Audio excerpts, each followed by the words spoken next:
sobre a Revolução Russa. Quero deixar claro que na nossa primeira aula nós falamos inicialmente sobre os antecedentes da Revolução, que fatores foram determinantes para a eclosão da Revolução, destacando ali a política autoritária do czar, né, a insatisfação de camponeses e proletários que tinham um quadro de miséria absoluta, a desigualdade social dentro da Rússia, né, some a isso toda a insatisfação, a política intransigente do czar em receber as pessoas, né, o Domingo Sangrento foi um dos eventos mais dramáticos desse processo, revoltas na Marinha, como o do encouraçado Potemkin, entre outros fatores que levaram ao que a gente chama de ensaio da Revolução, ou o ensaio geral de 1905, levou o povo para as ruas, o povo nas ruas acabou amedrontando, de certa forma, o czar, que abriu um pouco mão do seu autoritarismo, convocou a Duma depois de mais de 100 anos, que a Duma não estava sendo convocada, marcou eleições e permitiu a criação de partidos.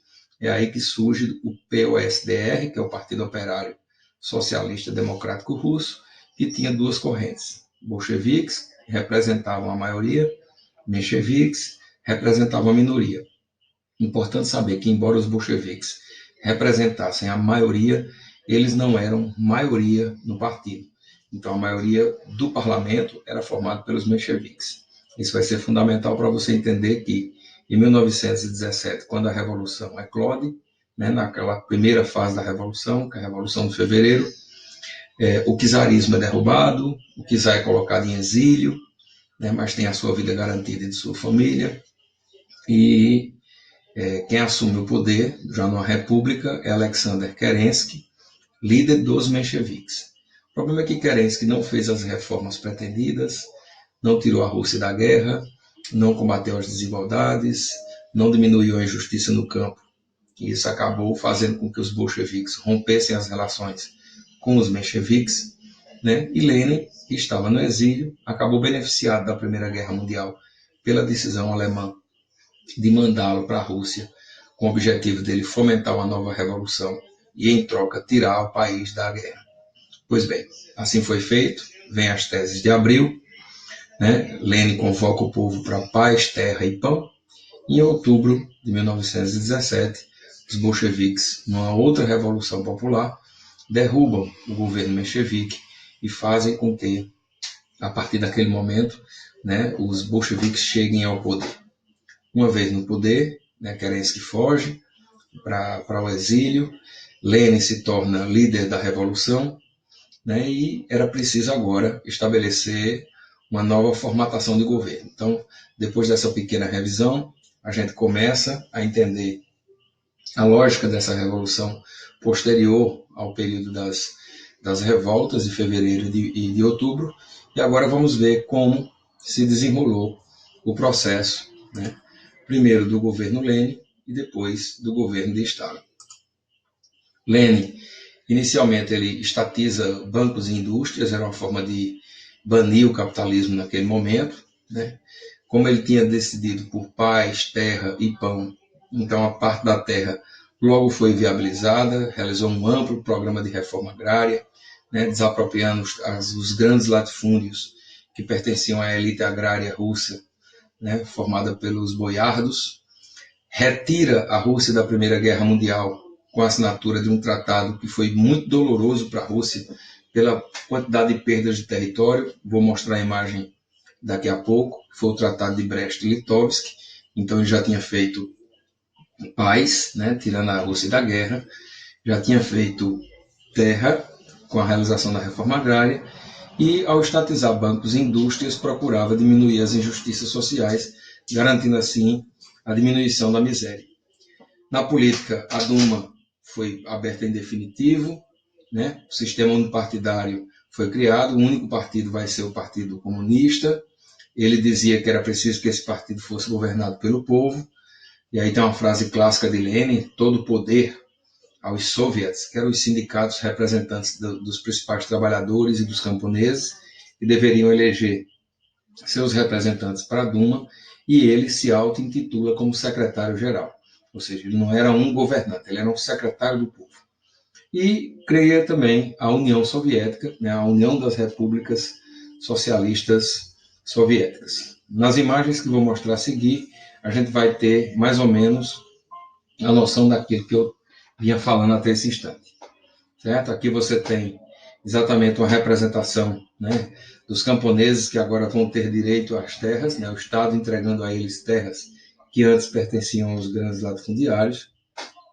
Aqui você tem no mapa, né, a fronteira do Brest-Litovsk, né, o tratado que tira a Rússia da guerra, e aí você vê toda essa faixa, né, que a Rússia perderia de territórios, a Finlândia, Letônia, Estônia, Lituânia, Polônia, né? Então aqui a Tchecoslováquia, então toda essa região aqui foi perdida pelos russos no acordo que Lenin assina para tirar o país da guerra, né? Aqui você tem a reunião de abertura da Duma, né? O povo participando efetivamente do governo. A gente sabe que não foi bem assim, mas é assim que a historiografia representa as coisas. Então a Duma agora era do povo. É nesse clássico discurso que ele representa o todo o poder aos soviets, né? Todo o poder aos representantes do povo. E aqui o símbolo da criação da União Soviética, símbolo esse que vai até o final da existência da União Soviética em 1991. Né? A foice e o martelo representando os camponeses e os operários, né? A força da agricultura russa e lemas e heróis da revolução ao longo do processo.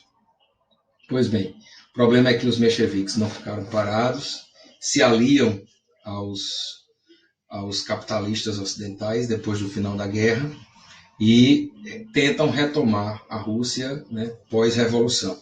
Isso forma uma guerra civil intensa e sangrenta que vai durar 4 anos, de 17 até 21. Né? Nesse período acabam aparecendo 4 grupos, os módulos, os livros geralmente falam só em 3 grupos, né? Ou 2 grupos. Aqui você vê exatamente os 4 grupos, os vermelhos, né, que são o exército bolchevique, né, e vão se unir para tentar manter o processo revolucionário.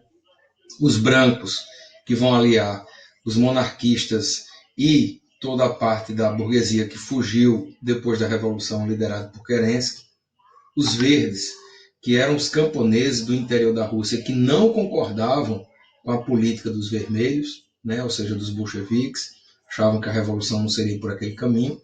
E ainda tinha um exército preto, formado por anarquistas, que não queria nenhuma das propostas. Então a guerra civil primeiro mostrou-se caótica porque ela estava muito dividida. E inicialmente nós temos uma briga, primeiro, de vermelhos contra verdes, ou seja, camponeses contra camponeses, e de brancos, que representavam a burguesia e os latifundiários, contra os anarquistas. Quando os brancos derrotam os anarquistas e os vermelhos derrotam os verdes, começa a segunda fase da guerra, que pega os anos de 19 até 21, que vai ser a luta decisiva entre brancos, apoiados pelos países capitalistas, contra os vermelhos da Rússia, sozinhos, apoiados apenas pelo povo, e que Lenin acabou adotando um modelo que a gente chama de comunismo de guerra, ou seja, de tentar fazer o esforço supremo para que os bolcheviques continuassem lutando. Para isso, muita gente morreu de fome, né? Judeus foram mortos, bens foram confiscados, para que a Rússia se mantivesse na guerra, até porque uma das atitudes que o Exército Branco fez foi criar um cordão sanitário que possibilitasse, entre outras coisas, que nada entrasse na Rússia que pudesse favorecer o Exército Vermelho. O cordão estava aqui. Você percebe que pega toda a faixa dos territórios que a Rússia perdeu e que com o fim da Primeira Guerra Mundial viraram novos países, né? E aí nada podia entrar aqui, fazendo com que os russos assim ficassem literalmente sozinhos. Contrariando toda a lógica, o Exército Vermelho vence a guerra. E uma vez vencida a guerra, vencido o conflito, né, se estabelece aí a efetivação das demais medidas de Lenin. Né?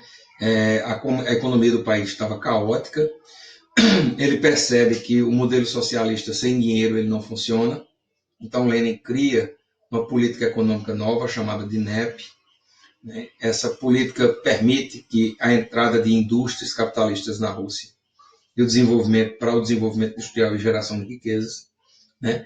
O próprio Lenin dizia que era preciso na vida dar, às vezes, um passo para trás para depois você dar 2 passos para frente. Então, esse período da NEP é o que nós chamaríamos de mini-capitalismo. Né? E dentro dessa lógica que Lenin estabelece, a Rússia, nos anos de 22 e 23, retoma mais ou menos o equilíbrio das coisas. Né? Socialmente, o país se estabiliza e mantém, assim, um modelo mais organizado de política. Né? O problema é que em 1924 Lenin morre, depois do segundo AVC que ele tem. Aí você percebe, está o corpo real de Lenin, num caixão de vidro que fica na Praça Vermelha. Até os dias atuais ele permanece dentro desse caixão de vidro. É construído todo um mausoléu para Lenin. E após a morte de Lenin começa uma grande disputa política entre 2 rivais bolcheviques. O Trotsky, que defendia que a revolução deveria ser permanente, deveria se espalhar pelo resto do mundo, e era a pessoa favorita de Lenin, e Stalin, que acreditava que primeiro a União Soviética deveria se consolidar internamente para que depois pudesse expandir realmente suas fronteiras. Né? Nessa disputa política, nessa queda de braço, vence o Joseph Stalin, e Stalin não só venceu a disputa, como depois perseguiu o próprio Trotsky, conseguindo que ele fosse assassinado no exílio em 1940 no México. Stalin vai governar de 1924 até 1953. Durante o seu governo, ele implanta uma série de mudanças, né? E aí a gente vai destacar essas mudanças. A primeira delas é a implantação de um regime realmente totalitário, né? Concentrado os poderes na mão dele, e ele vai perseguir seus principais opositores, expurgando eles, mandando eles para campos de concentração na Sibéria.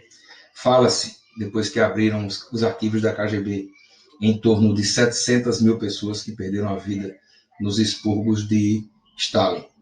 Do ponto de vista econômico, estrutural, ele desapropriou as indústrias capitalistas e incentivou o desenvolvimento industrial do país, fazendo com que a União Soviética, em pouco mais de 10 anos, deixasse de ser um país economicamente agrário para se transformar numa potência industrial.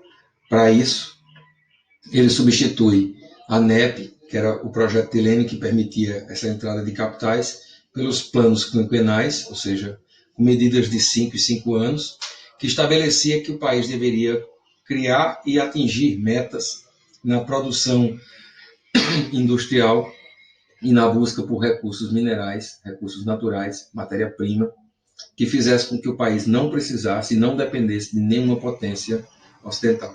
Os planos, a um custo de vidas muito grande, foi um sucesso. Né? O país se militariza, se moderniza, as forças armadas russas, que eram uma vergonha na Primeira Guerra Mundial, se tornam mais fortes, mais poderosas. Né? Grande parte desse desenvolvimento industrial vai estar ligada ao campo militar. Né? Stalin implanta um modelo unipartidário ainda mais fechado, elimina os soviets, os sindicatos, e estabelece uma casta de políticos formada dentro do Partido Comunista de aliados seus. Aqueles que não eram aliados ou aqueles que deixavam no caminho de ser, eram todos eliminados, e ele vai eliminar e sufocar todas as revoltas dos países satélites, né, que eram dominados pela União Soviética, né, e vai controlar todas as regiões com absoluta mão de ferro. Stalin tem um governo extremamente autocrático, né, autoritário, perseguidor, mas que estabelece ali as raízes daquilo que nós vamos conhecer durante a Guerra Fria, o que foi a União Soviética.